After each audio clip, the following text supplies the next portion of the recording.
Good evening, good afternoon, good night, and good morning. Thank you for tuning into RETV News Break. I'm Tyren. And I'm Nicole with your weekly RETV News Break. Every week, Ty and I bring you news, trends, and more with a positive spin. For our first story, a nomadic couple launched a Black AirBNB initiative to combat discrimination on the platform, creating one of the largest lists for Black-owned Airbnbs. Jessica Boyd and partner Stephen Hughes are entrepreneurs from South Carolina. In July 2021, hoping to find a new city to plant roots, the couple decided to sell nearly all of their belongings and travel the country searching for a new home. Eager to share their travels with family and friends, they created Journey Black Home, a blog that documents their experiences, eats and stays, as well as focuses on supporting Black-owned businesses. Quote, "For several years, we've been making loose plans to move from our hometown of Columbia, South Carolina, to a bigger metro area. We eventually settled on a few new cities to consider, but ended up putting the thought of moving on pause when the pandemic hit full force in 2020. After locking down for over a year, in July 2021, we revisited the idea of finding a new home. Rather than just pick a place and go, though we decided to sell nearly 90% of our belongings to travel Black America and live nomadically on Airbnb," Boyd told Because of Them We Can. As Black entrepreneurs, they were aware of the discrimination that clouds the app, choosing to stay at homes owned by Black people. While ideal, it was a tedious task and one that realized would take a bit more organizing to achieve. It didn't take us long to realize that there should be an easier way for Black travelers to book Black-owned or hosted Airbnbs. So we decided to put together an extensive list of Black-owned stays all over the country, not only for ourselves, but for the benefit of Black travel community, Boyd added. At the top of 2022, the couple began expanding their list, scouring cities and listings on the platform, eventually comprising a list of 200 plus Black-owned or hosted Airbnb stays across the nation. The list not only helped Black guests, but also Black hosts while creating an immediate solution to Airbnb's growing discrimination issue. Both Boyd and Hughes believe that while the company has launched Project Lighthouse, an initiative with various organizations like the NAACP, aimed at helping fight discrimination on the site, this list is a quick, immediate solution to the problem, low-hanging fruit, so to speak. We've kept in touch with many of the Black hosts we've stayed with over the last 7 months. We launched a separate Instagram account at Black AirBNBs to amplify the Black-owned Airbnb listings from our blog and share tips from the guest perspective to help Black hosts attract more bookings on the app," Hughes said. The couple is currently on the West Coast and hope to continue expanding the list domestically, eventually taking it internationally. Monthly updates are sent to email subscribers, and they are also taking submissions on a rolling basis. While Airbnb has not formally put their stamp on the list, the duo hopes it can inspire the company to be innovative around new and simple ways to support Black and undeserving hosts and guests on their platform. "We want the Black-owned Airbnb list to be the first stop for Black travelers and nomads when they're looking for temporary housing in the USA. A live social commentary we've seen in response to the list has likened it to the original Green Book, and we believe it can serve a similar purpose in helping Black people navigate domestic travel with greater ease and peace of mind," Hughes told Because of Them We Can. Follow at Black AirBNBs on Instagram to stay updated, or submit your Black-owned or hosted Airbnb for the list at blackairbnbs.co. That is interesting. I know what list I'm going to be looking at for our next trip. That is very interesting. First of all, I never knew that there was a discrimination issue with Airbnb with I didn't either. Black-owned residences, I guess you would call them. I'm not sure the proper terminology, but Black-owned residences. I didn't know that there was an issue with that, for starters, but it doesn't surprise me at the same time.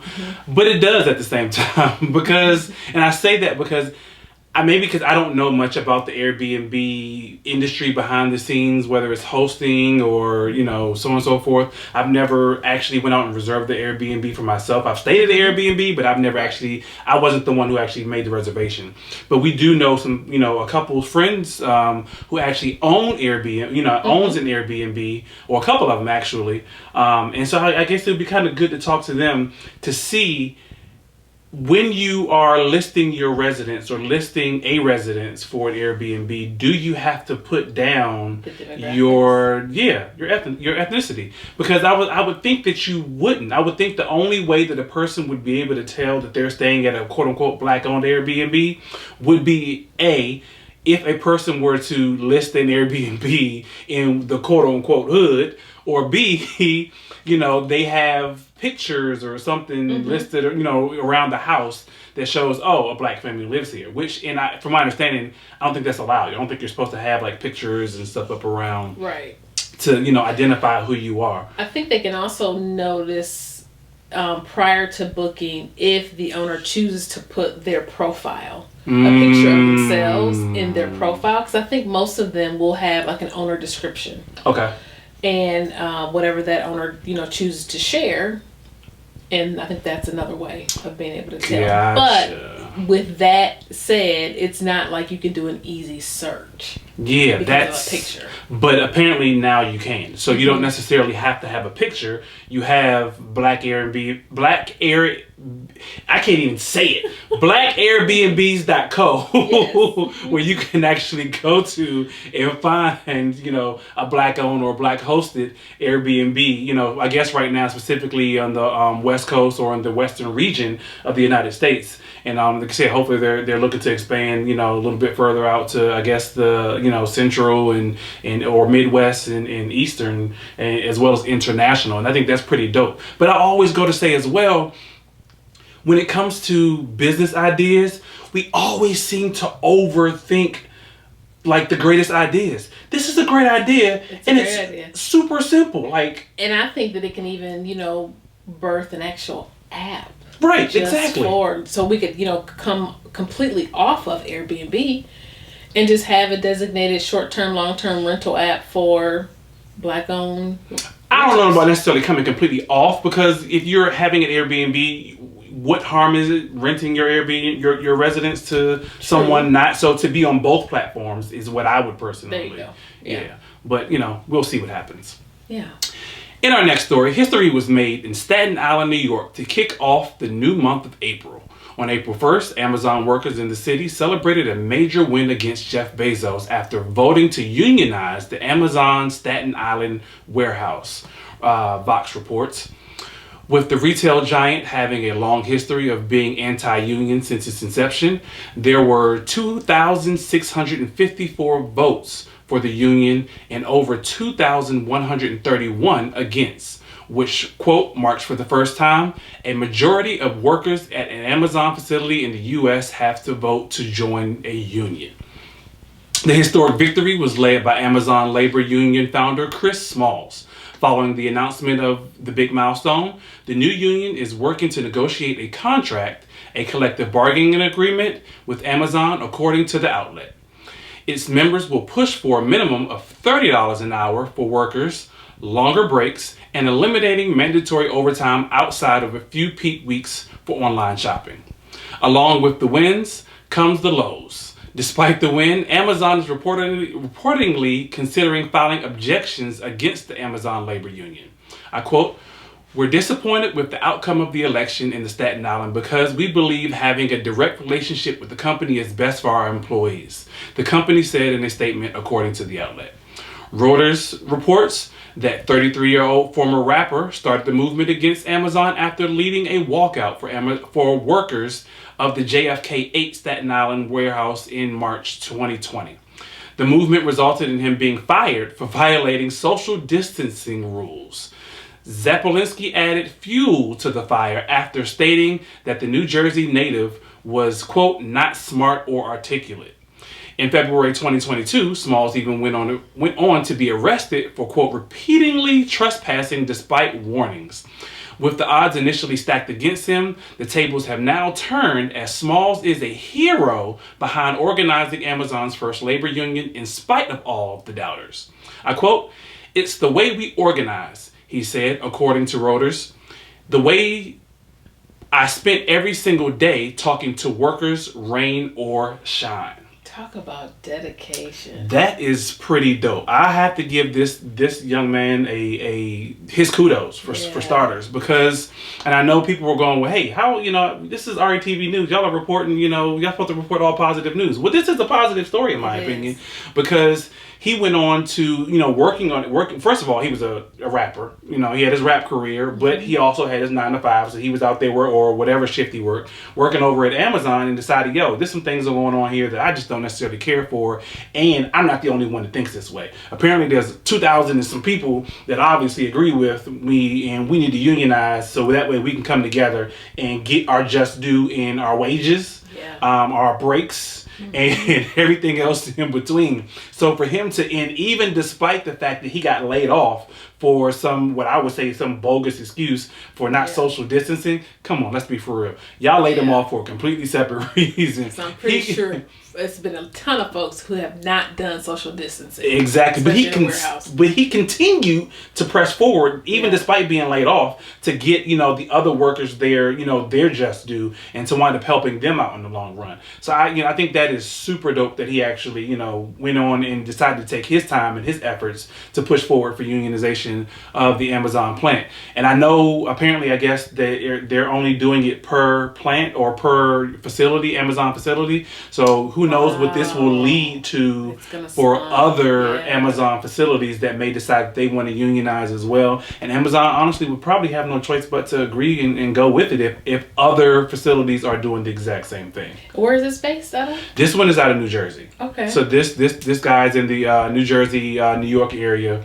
I think, what did I say? Staten Island. So Staten Island, New York. So is actually where this one is, where he actually did his. So big shouts out to you, Chris Smalls, for helping not just yourself but your fellow employees and your fellow people in your area, get their just due from Amazon. That's and taking on a mammoth like Amazon, like that. Yeah, shouts out to you, homie. For the next story, she's a little girl with a big voice. Meet Victory Brinker. According to Guinness World Records, Victory is well on her way to becoming the next star. Adopted as a baby, the Latrobe, Pennsylvania opera singer is one of 11 children. From the age of a toddler, it was very clear Victory was special. 2 days before her 6th birthday, she asked her mom to help her discover who could sing the highest notes, sparking a passion for opera singing. I love the challenge of the difficult arrangements, the technique required to sing, all the runs, and the different languages all the arias are written in, said Victory. In 2019, at the age of 7, Victory made history as the world's youngest female opera singer, participating in 8 professional performances at the Pittsburgh Public Theater's Lights and Legends show. Now 10 years old, the elementary student is just getting started, working overtime to maintain her voice and technique. Once or twice a week, Victory meets with her vocal coach to work on achieving a perfect pitch, learning new pieces and languages. Already, she can reach more than 3 octaves and sing in 7 different languages.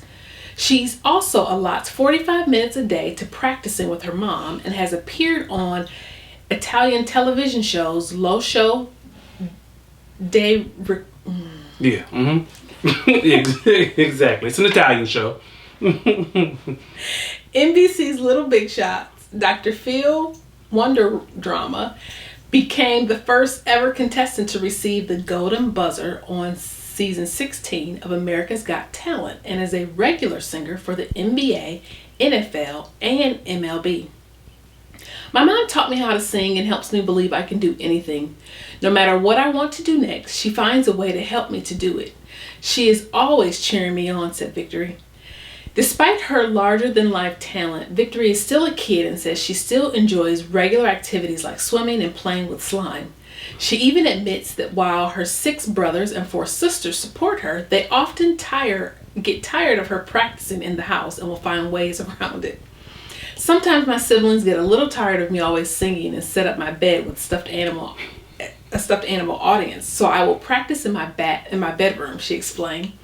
She already sings and plays the piano, but hopes to eventually pursue acting, even hoping to one day set more Guinness World Records and inspire other kids to chase their dreams too. You can do it. Just do it one time and you'll see it's not so bad. I tell myself to give it my all and have fun, and I do, said Victory. Go, Victory, go. She is so cute.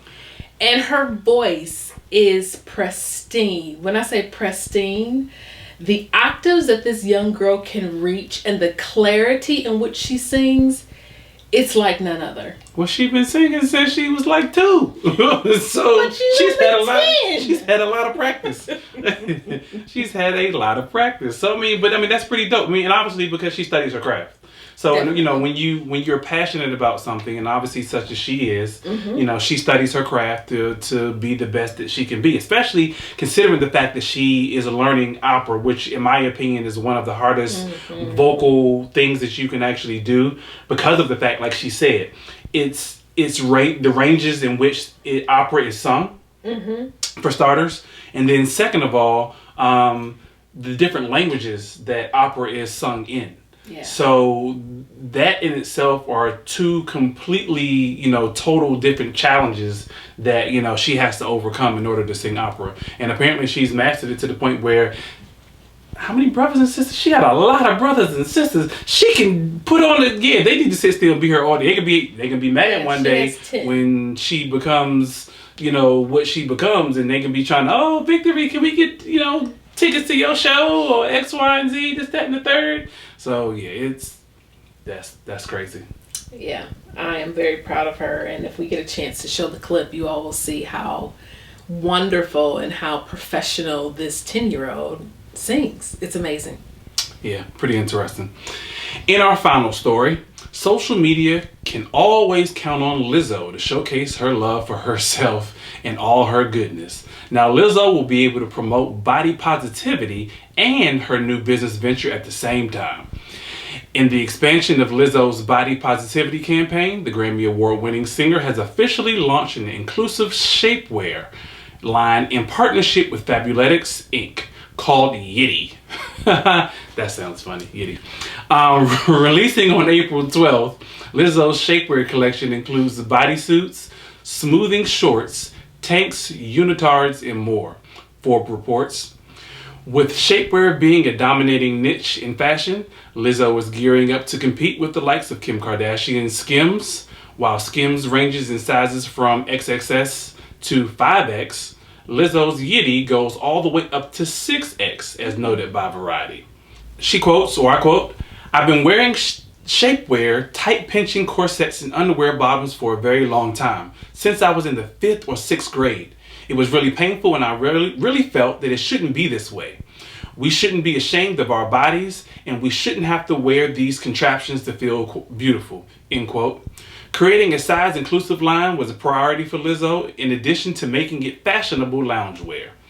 The hardest part of creating a size-inclusive brand was making sure that we were truly representing everyone in how we were designing and fitting the product, Lizzo said. What is really different about Yitty is that we're designing collections in the bold colors and prints that are meant to be exposed. Styles that are technically designed to be worn as your underlayer, but cute enough to wear alone. In a process that took over 2 years, Lizzo sought out a way to reinvent shapewear after feeling left out in the evolving space. Lizzo teamed up with Fabuletics in 2019 with then CMO Kristen Dijkstra, who is now president of Yitty. The inspiration behind the brand and name are all centered around embracing the skin you're in. Yitty is a nickname my auntie gave me when I was young, Lizzo shared. She was a full-figured woman and one of the coolest people ever with bold, beautiful energy. I want that energy in this brand. That is pretty dope. That is nice. For I'm going to Lizzo. check that out. Especially considering that they're, also considered to be loungewear. Well, I don't know. Them, I don't know. I haven't seen it. But I know, Lizzo likes to show off her body. Mm-hmm. So what Lizzo may be considered loungewear may not necessarily be considered loungewear for everybody else. And I always, Lizzo doesn't get as much credit as she deserves, in my opinion. She gets a lot of backlash and a lot of flack because she is very body positive. And,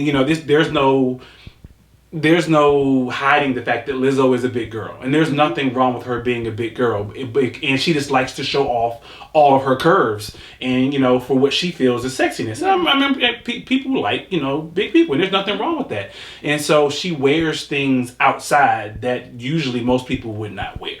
Yeah. So whether it's truly loungewear, but then again, when you're lounging at home, so I guess it really doesn't matter. Right. But whether it's really loungewear, really don't know. I guess you can wear it, at home or wear it out and about or wherever you choose to wear it. It's completely up to you.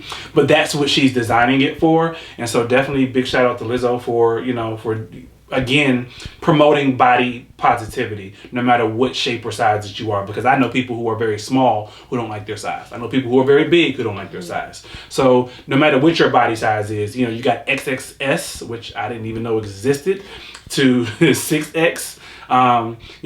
That's pretty dope. I'm just glad I'm part of that wide range, and I can find something that suits me. Yeah, I think every woman is between XXS and 6X.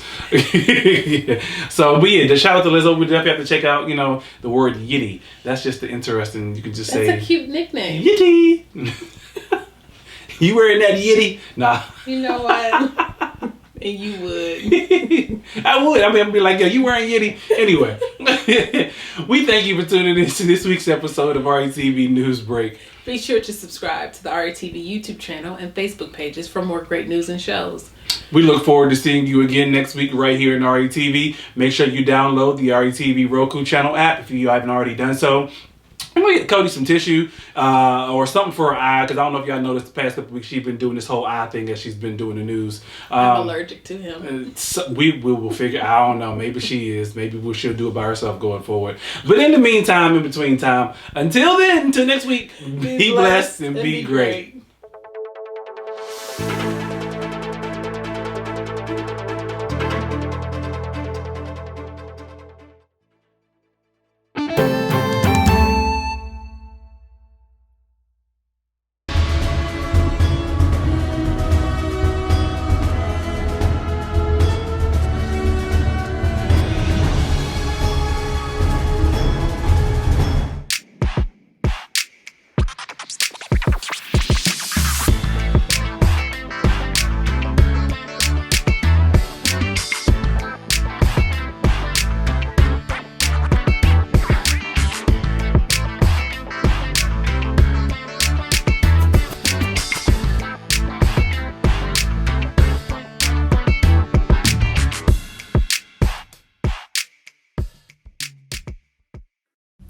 Hey, it's your girl Tia Robertson. I'm the host of Entrepreneur Insider.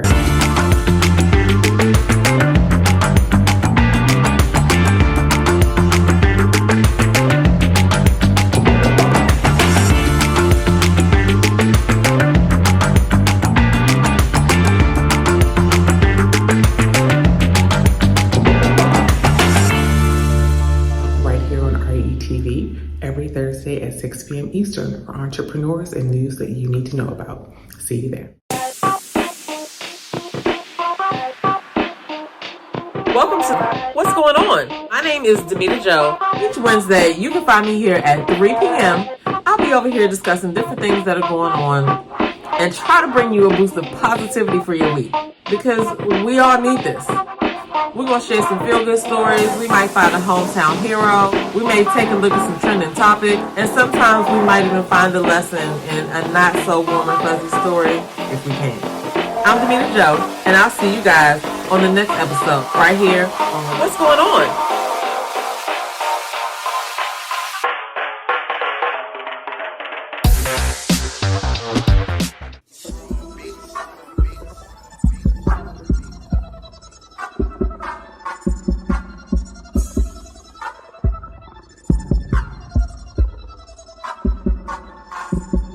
Well, they do that, cause we do that though. I see you talking, so we gon' take it though. And yeah, talking cheap, so don't do that though. My clique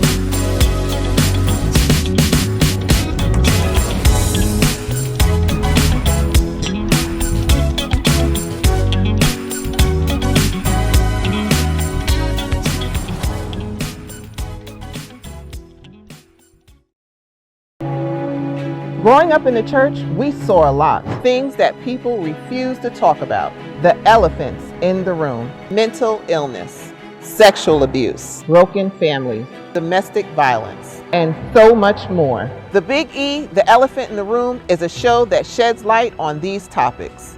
We're here to speak about the unspeakable.